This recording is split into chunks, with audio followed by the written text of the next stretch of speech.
nuclear operations engineering, project management, probabilistic risk assessment, safety culture, and emergency preparedness.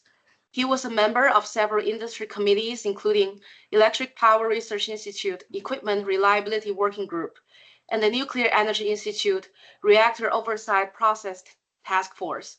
He held an active USNRC Senior Reactor Operator's license for 10 years. Greg served for 10 years in the Army National Guard as an infantry officer and is a licensed professional engineer in the state of Pennsylvania. Greg holds a Master of Business Administration from St. Joseph's University and a Bachelor of Science in Mechanical Engineering from Penn State University. So Greg, thank you for joining us. Whenever you're ready, please go ahead and give the presentation, and all of the audience will save the question at the end, or you can leave it in the chat. Thank you. Okay, thanks. I really appreciate the opportunity to be here, and I already cautioned a few people. My Teams has been doing funny things to me, so if all of a sudden my mouth is moving and you can't hear anything, just give me the high sign and I have to drop out and come back in. But it's nothing personal if that happens. So, hey, so I really, really appreciate the opportunity to be here, speaking with all of you. And you know, you're quite an accomplished lot with really bright careers ahead of you. So I'm envious on the careers you were embarking on.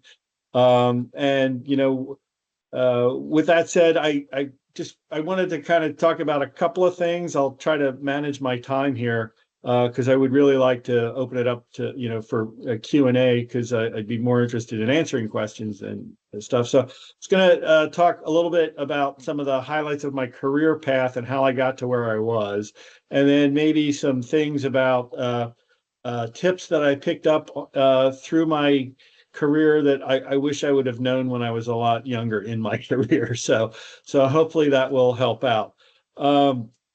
So again, this is quite an accomplished lot, and I will tell you that I started out as what is known as an underachiever. I got off to a very late start, in like the grade school.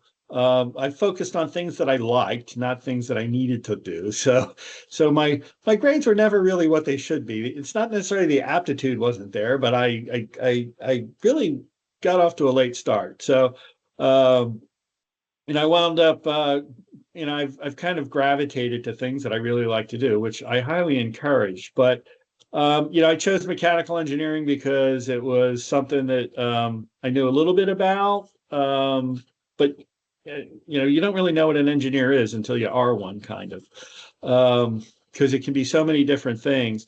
But I gravitated to mechanical engineering.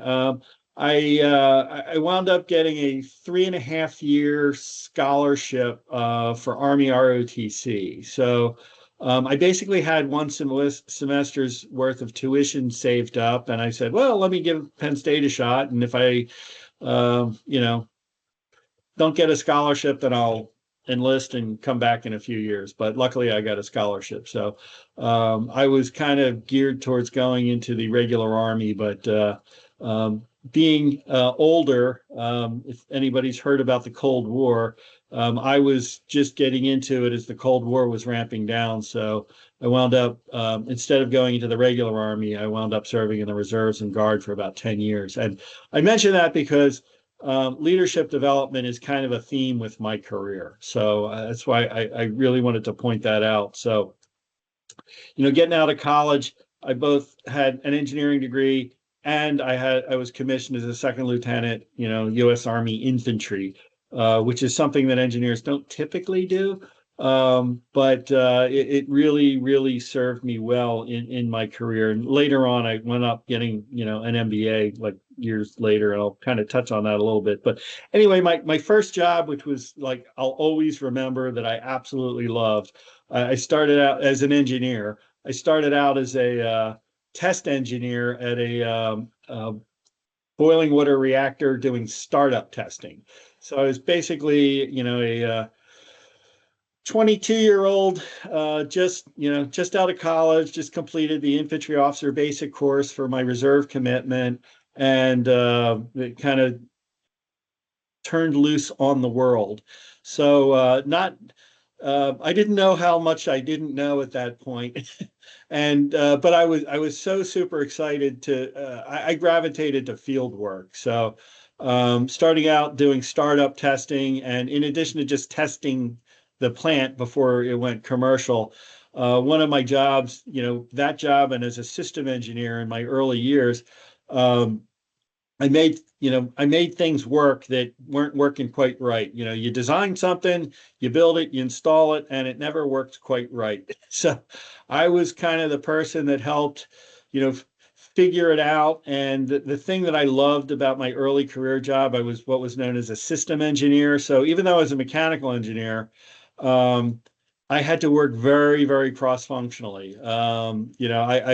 The first really big system I had was turbine electro hydraulic engineer, which meant I was in charge of the million plus horsepower main turbine fed steam from the reactor, and that electro hydraulic control system was the brains of the reactor in pressure control, and so it was a highly complex electrical system that I was managing as a mechanical engineer. Like that was kind of the days of solid state circuits, so I kind of could figure it out on the fly. But I was so excited about that. And what I encourage people to do, when you find a career that you're really like, um, uh, become the whatever you're doing, become the go-to person for whatever you're doing. So as by the time I'm like 24 years old, people twice my age are saying, "Oh, there's a problem with this. Call Greg." So, so achievement to me was always about becoming the expert in what I was doing when I was working as an engineer. And then from there, since I liked system stuff so much, because just everything is just interconnected, I quickly went on into operations at a fairly young age and wound up getting my NRC senior reactor operator's license. So I actually spent the next 10 years driving the nuclear reactors, the first 5 years as a shift supervisor and shift technical advisor, and also running a quick stint is running the clearance and tagging office to do the operations online work. But then I spent 5 years as a shift manager. And that 5 years was actually the longest I was ever in a same job. That is, yeah, I've never been close to 5 years in the same job. And that was basically the senior person on site, 24/7, where you have lots of people in on the day, but, holidays, weekends, back shift, I was the person in charge. And I did that probably, I was like 29. So at the time, I was probably the second youngest ever at that point. But, I ate that up. I really, really enjoyed it. Lots of responsibility, but also at the same, huge amount of technical knowledge. I mean, it's, think about, what airline pilots need to know in their systems level of, knowing every bit about an airplane. It's very similar for running reactors. But uh, it's something that, I I won't say I enjoyed rotating shift work, but it's something that I found really, really rewarding. But in addition to just, being an engineer and the knowing every technical aspect, I had now been shifted into more of a management position too. So, you think about, a Venn diagram of,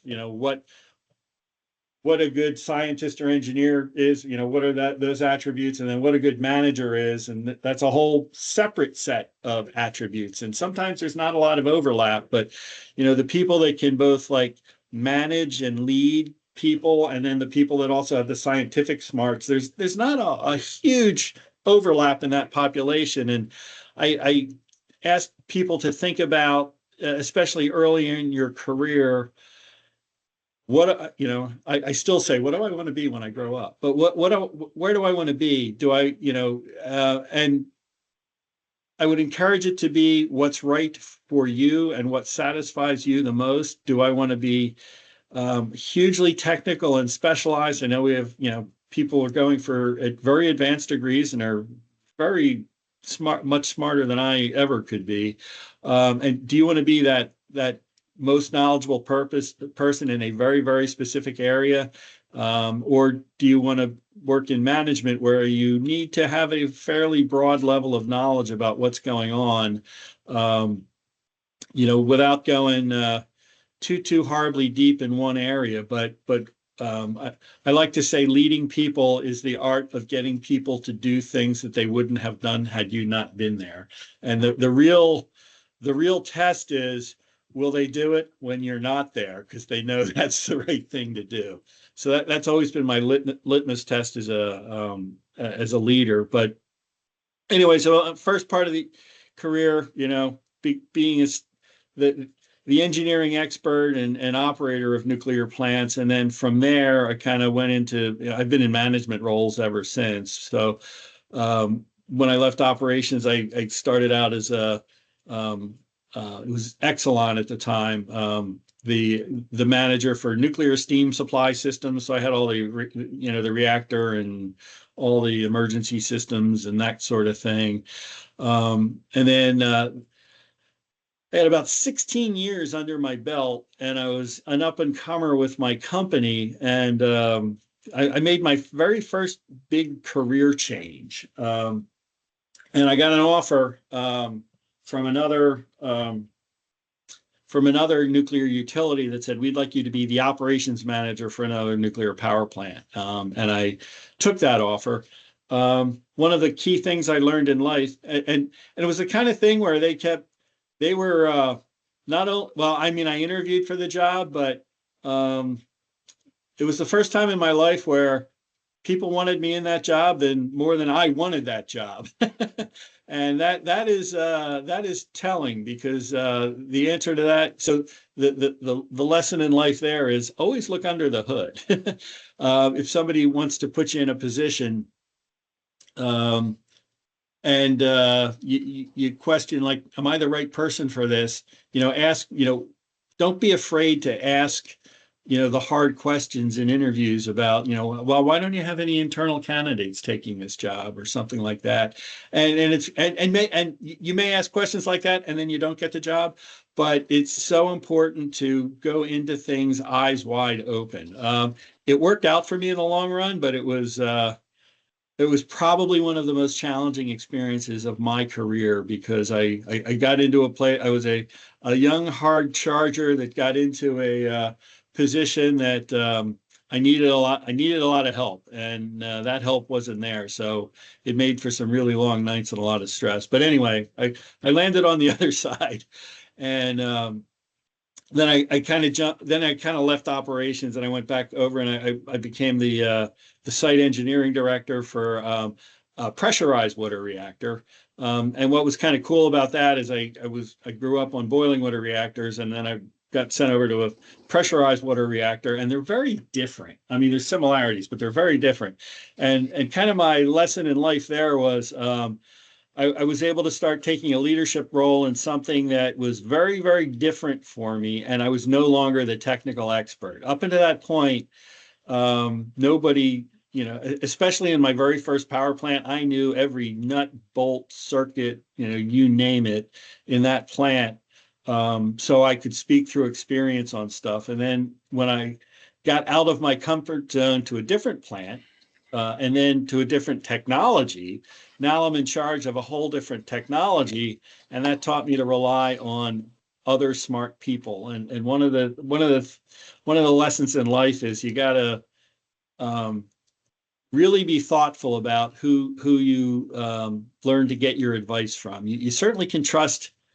You want to take advice from a lot of different people, but as a manager, you learn, well, there are those people that always speak with certainty and are often not right. And then you have people that are probably always right, but are afraid to make a definitive statement about it. And then you have everything in between. So one of the real, and this isn't just for supervisors or managers, this is, in life, this is all a team sport, and you're not, you're never in a project by yourself. So you have to work with other people, and you really have to get to know people and understand their capabilities and think about, what they can offer. And every once in a while, you run into people that are difficult to work with. Um, Imagine that. Uh, I think we have somebody that might not be on mute there. So thank you. Um, so that's a fact of life. So, another one of life skills that I learned is you have to be able to figure out how to work with people that may not want to work with you, or um, for various reasons, I'll just say. You know, we all collect a paycheck, and the person that pays our paycheck is expecting results. So, we kind of sometimes have to set personal differences aside and look to see how we can find common grounds and work with people.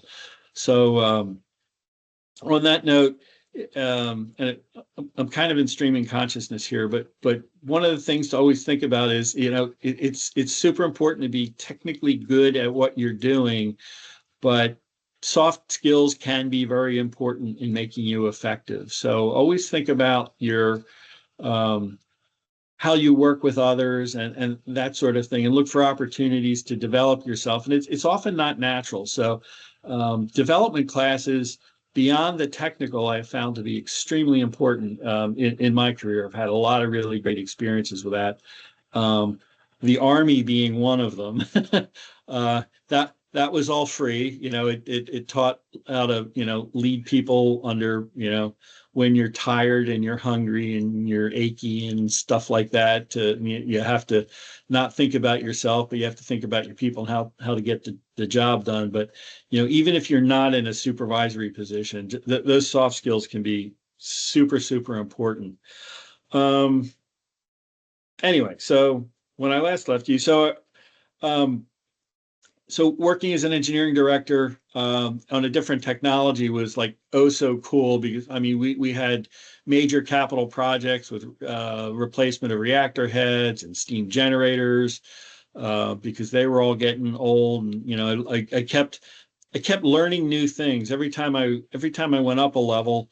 I had broader areas of responsibility, and I had to learn um, enough about that business in order to manage the people, and also to learn enough about the technology to know the right questions to ask of the experts to get the right answers.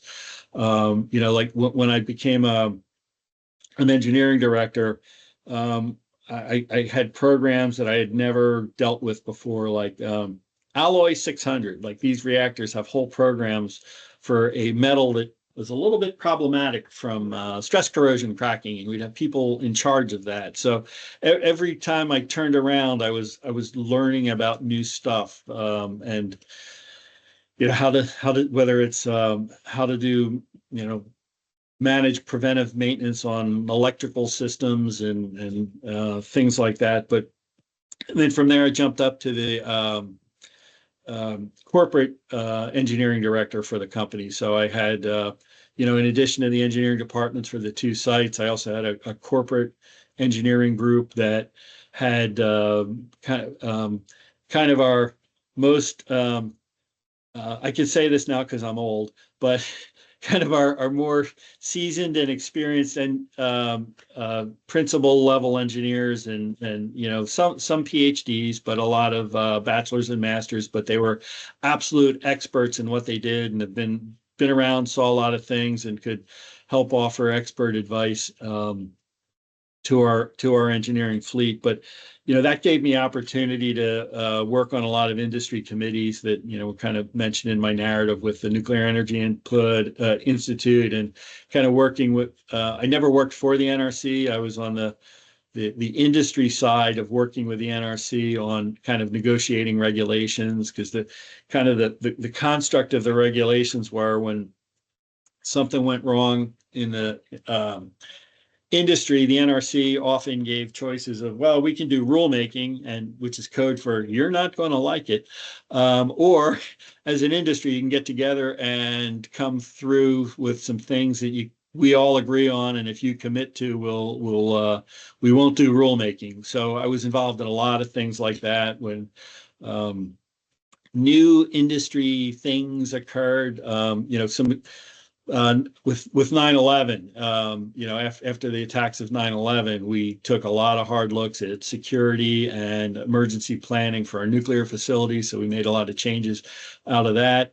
Um, at one point, after I'd been engineering director for a long time, the accident in Fukushima happened, and I kind of became the special project manager for that, for figuring out what we need to do to mitigate any similar type events, not just looking at um, monstrously tall tsunamis, but whether it's tornadoes, floods, any kind of natural hazards, to make sure that we had the severe accident management guidelines in place so that we would not have a similar outcome as Fukushima. And that then from there, it kind of rolled into doing some emergency preparedness work.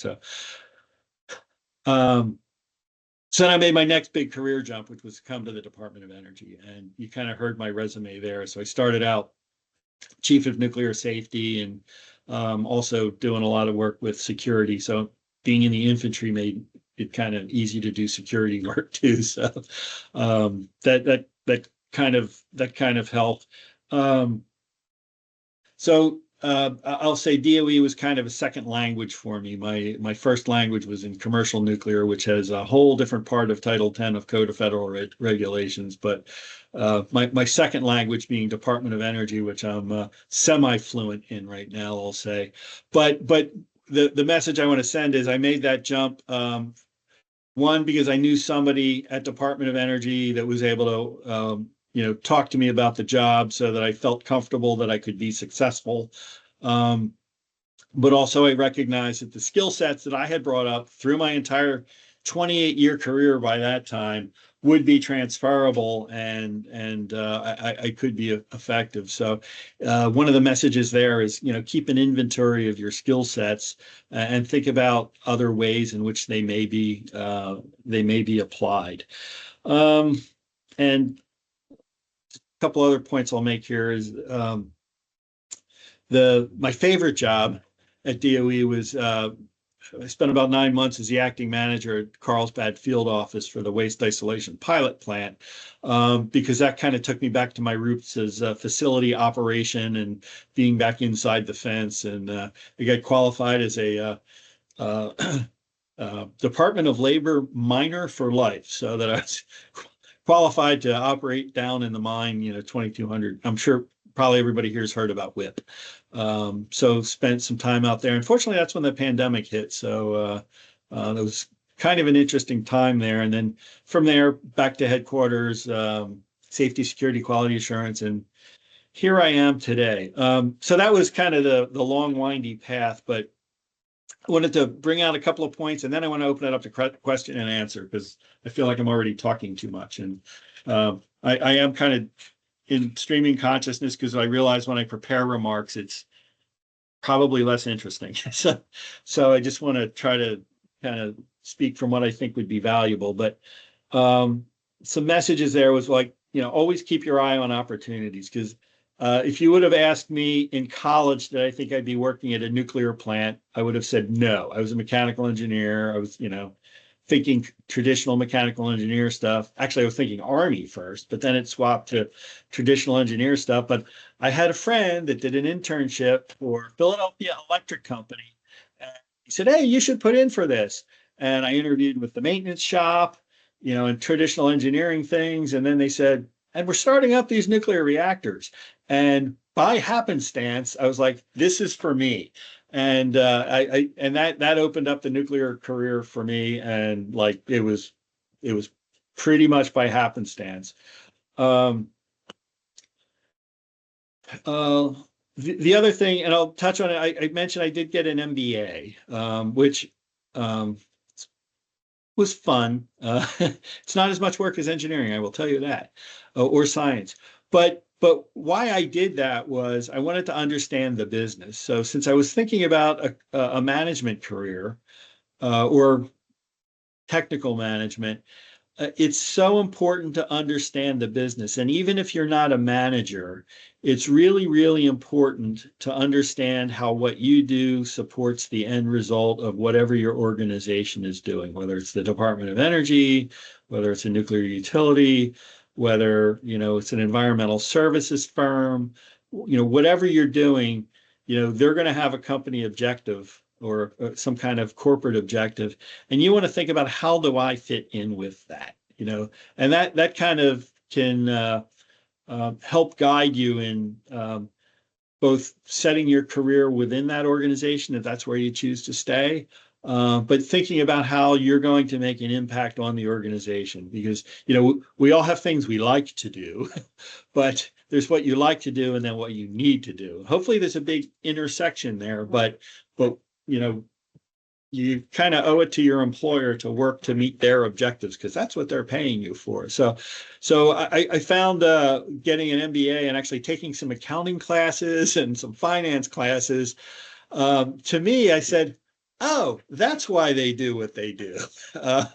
Like, I had no idea what the difference was, between capital and O&M expenses and things like that. And I'm like, well, like, I don't understand the decisions they're making upstairs. They're all just business people. But once you take financial accounting, you're like, okay, now I understand. So that really unlocked the understanding of why businesses, and organizations do what they do. Beyond the pure science of what you do. The next one, I only got a couple more here, but this may sound weird, but it's okay to make mistakes. I actually encourage mistakes. At least me, mistakes are how I learned. There's big mistakes and little mistakes. You don't want to make a lot of big mistakes. That can be career limiting, but the amount of times you set out and realize that I just blew a week going down a rabbit hole that's not paying off, that's okay. Or or you made a calculational error or something like that. In the nuclear world, you always have backstops, so no one mistake should cause something really bad to happen. But I try not to over prescribe how to do things to people, even though if I know the best way to do it, I would like to let them figure that out along the way. And well, they may find a better way of doing it, but also, in my experience, that's how you learn better. So when you make a mistake, the next thing you need to do is own it. So don't downplay mistakes. And then once you make a mistake, always look at, do a self-evaluate. You should be your own worst critic. Do an evaluation of why you made that mistake and why you're not going to do it again. And then that's kind of how you mature in your level of thinking. But I relate a quick story. When I was after I gave up an infantry company command in the Army, I was a battalion maintenance officer in a mechanized infantry thing, and like we had our job was to maintain the vehicles so that they maintain their combat effective. And we screwed something up, and kind of the MO for people was like, make excuses on why you didn't get it done in time. And I went up to the colonel. We screwed this up. My fault. I'm going to fix it. And that guy loved me after that, because that's what he wanted to hear. And I'll tell you, when I talk to people, I like to ask them, tell me about the last thing that didn't go well for you. And if somebody can't, because I can point to 5 things today that didn't go well for me. So if somebody can't think about what didn't go well for them, then maybe they're not being self-critical enough. So always kind of do a after action review of everything you do. And even when you do it well, think about, why did it go well? And how could it be better the next time? And when you keep yourself in that mindset, your, I'll say, emotional intelligence will just continue to evolve. The next thing I wish I would have thought of is seek out mentors. You know, lots of places have official programs. This is a great, great thing you're doing right here with the speaking seminar, but always take the time to look around you and see who you know you admire, or you want, maybe you want to emulate or learn something about their career path. You know, pull them aside and ask them about it. That can help influence your outcome on where you want to go. Um, let's see. Uh,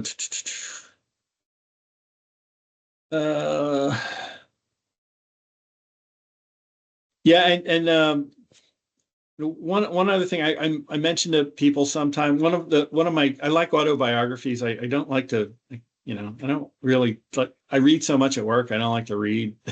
You know, I'd rather, you know, be outside. But when I do like autobiographies, and I wrote this autobiography like 30 years ago. It was the late Colin Powell. He was Secretary of State, but he wrote it after he was chairman of the Joint Chiefs of Staff, and it was called My American Journey. And he was, you know, first generation, grew up in Harlem, not a good student academically. He was a good athlete, but he rose to um, chairman of the Joint Chiefs, which is, you know, pretty good. And there was a lot of snippets in there, but the one that I'll mention was, when you looked at his career arc, it was influenced by so many people along the way that gave him small pieces of advice or gave him a break when he needed it. And there were a few things that happened to them that if that person didn't help him, his career could have been over. So, you know, even somebody that has um, you know, you may have a PhD and they be a technician. There's something you can learn from them. You can learn stuff from everybody you deal with. So just keep an open mind on that. And the last thing I'll mention is, you know, you're the ones in charge of your own career. So, you know, it's up to you. So I've already talked a lot. I'd just like to open up if anybody has any questions. Thank you so much, Greg, for your genuine share of your experience and career and everything.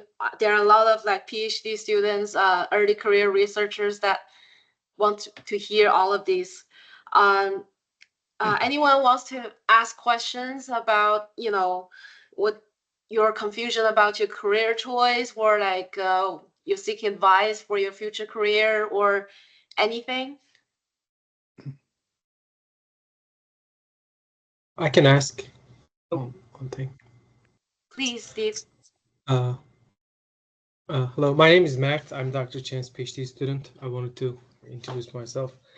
I was wondering about the effect of the MBA on your career. Like, how much of a difference do you think that would make in terms of some percentage if you were to measure your success yourself somehow? Great. So as a having worked in management, I won't say it was almost a prerequisite, but it was, I'll say, instrumental in being able to work at a managerial level. When you start having to manage budgets and you know, realizing why senior executives make the decisions that they do. Like, so you know, I'll share that. So in the Army, when I was an infantry officer, one of the things you do is an intelligence preparation of the battlefield, meaning you want to know everything you can about your opponent, and you know, you want to know how the game is played, and what their tendencies are. And in the business world, the MBA was basically doing that. I understand why financial decisions are made, and they need to be made, and what motivates, you know, financially, what motivates organizations. And also how I need to think about that in order to manage my own budget and things like that. So if you're considering managerial, I think it's really good. And if you look, there's a lot of doctors and lawyers and technical people that actually do that so that they can run their business. If you are, if you want to stay, on a technical track and are highly, want to just do the science, which I more than respect, and I probably wouldn't be. I'm probably not smart enough to do it myself. I will tell you that it may not hurt to take a couple courses just to get business acumen. Like you don't have to do the whole MBA thing, but learning how a spread, a balance sheet works, and learning how finance works. Just those two things go a long way in understanding how you fit in. And like, yeah, I want to get my research funded. Just um, being able to float business proposals to fund research. I think just a couple of courses could really add some value. Okay, thank you very much. Eve, I believe you raised your hand. Yes, thank you. Thank you, Mr. Sosson, for your discussion today. So you kind of mentioned that you referenced like a Venn diagram of there are these hard technical skills that a lot of like engineers have, and then there's also these soft skills that maybe aren't as developed through coursework and stuff like that. And a lot of people in this call, myself included, are students in technical programs. So how would you suggest we either practice or learn like leadership skills or things like that while we're students? I know you did the Army and you learned a lot through that, but Yeah, so that's a excellent point. So um, the the group projects that you get assigned as a student, like because I understand, in engineering and science, the faculty does not have time to do anything beyond teach you the science and make you the best technical expert you can. But so, our whole education program doesn't really set you up for exactly what you're talking about. So you kind of have to seek it out. I will tell you, group projects go a long, long, long way. And like as an employer, I would ask about how group projects work. So you got four people, and I'm guessing many people have been in group projects where not everybody's rowing at the same time. How do you deal with the person that where you are in your career now? How do you deal with the person that doesn't row with the rest of them, or is kind of wants to work on their own? And I know all the answers to these because I've been there, done that. But what I will say is think about professional development. So as you, uh, I encourage to people to, whether it's in school or in their personal life, to do more than just focus on your technical work. You know, as a student, like, working in, with clubs and things like that, where you have a chance to, especially taking, I always encourage people to get in leadership courses or leadership positions, whether it's in student government or clubs or, your church or volunteer organizations, to get yourself out there. It is, and then there are more structured, some companies have them, but there are lots of personal development courses out there. You could take individual modules. There's conflict management, there's emotional intelligence. I can go on and on and on and on, but there's all different kinds of like individual skills you can help focus on. So don't, those are hugely valuable, I think, in helping one self-assess, where they need to be. And again, even as if you want to, be an individual contributor, helping you be able to work with other people that may not be the easiest people to work with. thank you for that. Sure. Steve? Steve. Hey, Greg. Thank you again for joining us, and it's good to hear from you outside of email. Yeah. My question to you is, what is the most unusual project you've been a part of that has proven to be a benefit to either research or industry? Um, Mhm. okay, so how much time do I have? Because it takes a little bit of setup for this one. Like this will be like at least a 5 minute story, but um, okay. So when I was the director at Salem Nuclear Plant, anybody that knows about commercial nuclear, they had um, they're built on a river where they have it's called detritus, which is like river grass, and going through.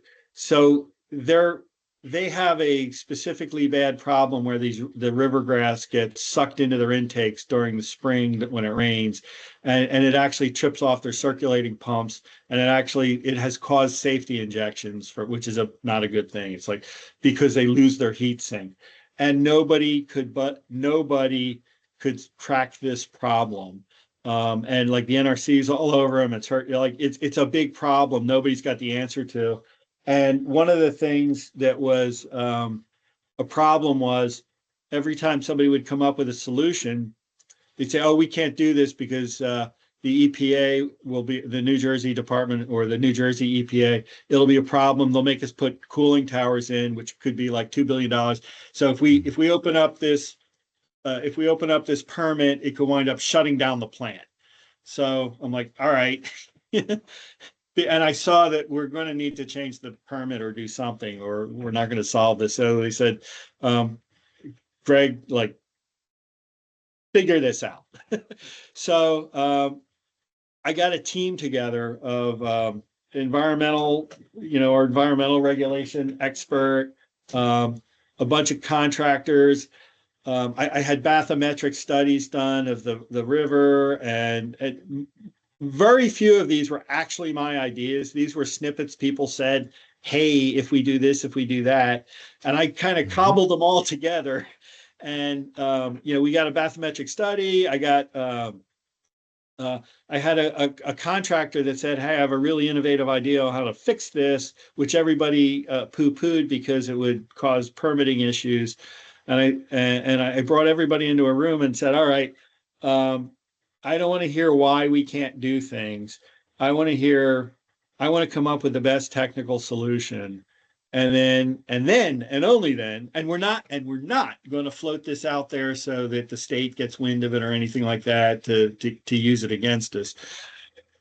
And we wound up coming up with a fairly eloquent solution where, I had a company do CFD models of this grass in the river, and they came up with a really, really effective scheme of building this, like literally this pipe that would wash this grass. The root cause of the problem was when the tides are going up and down, the grass actually keeps going up and down in front of the intake. We can't get it away from the intake. They do things to like where they release the wash water from, and without going into all these detail, but we couldn't fight that. And then somebody said, well, if we discharge it 500 feet out into the river will take it away. So what do you got to do? You got to build a big pipe out into the river, which is a lot of permitting issues. And I proved, well, I made the case that this computational fluid dynamics model showed that if we can release the grass into the river, it'll be gone. We'll never see it again. It won't come back on our screens. And then we put a rough water, and then when the whole team looked at it, they said, all right, now how are we going to build this? And the regulatory assurance guys like, well, this is such a cool idea. Maybe we can get a variance from the Army Corps of Engineers. And the team actually worked together to figure out in regulatory space how we could do this without opening the can of worms. Now I'm like, all right, now I'm going to need to get $8 million. And money was pretty tight. $8 million to a commercial company is a lot of money. And I went to the chief nuclear officer, who was one of the most stingy people. Actually, he was the president of Generation. And his purse was squeaky. And then I'm like, Bill, and then showed him the solution, and with the VFD, the CFD modeling and all that kind of stuff. And he said, if we can do this for $8 million, this will be the best $8 million that I ever spent. And $15 million later, it was installed, but it really alleviated one of the huge nuclear risks to that site. I actually got another one, but which equally I was happy about, but you don't have time for that. But the theme in all of those were getting a team of people together and cobbling together the best solution, because I clearly know that I'm never the one to come up with the best solution. But what I'm good at is getting people to get the ideas on there, and then the team decides what the best solution is, and then figure out how to make it happen. Thank you, Greg. And as a New Jersey native also, thank you for helping power my house when I was growing up. Do you know where Salem Plant is? I do. I actually lived in Philly for a little bit, and I knew somebody that worked at Salem. He was one of my coworkers for a brief time before heading back there. Oh, there you go. Yep. Yeah. Well, that was that was just down the river from Philadelphia. Mm-hmm. Yeah. Thank you.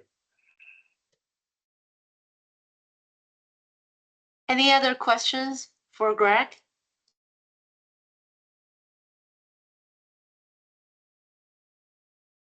Well, I'll ask a question. yeah, Sure. please, Dr. Gruber. So thank you so much for sharing all about your path. You made a comment that I just stuck in my head about being sure to be the known as the go-to person or something like that. I'm not sure if I said that quite right. Yeah. But I thought that was a good thought, and not really, something that meme that I would have articulated. But I think I'll remember that. And so I kind of wondered how you came to articulate that. Did you observe others at some point in your career, or did you have an experience? I just wanted to ask more about that. Well, yeah, I mean, it kind of became clear to me quickly, because I was kind of in my first job as an engineer. It was an interesting lot, because we had just hired a bunch of new engineers, because Limerick Unit 1 was operating. I started in Limerick Unit 1's first operating cycle, and I was hired to, help with, or do startup testing on Unit 2. So we had a batch of people, and the guy that hired us all was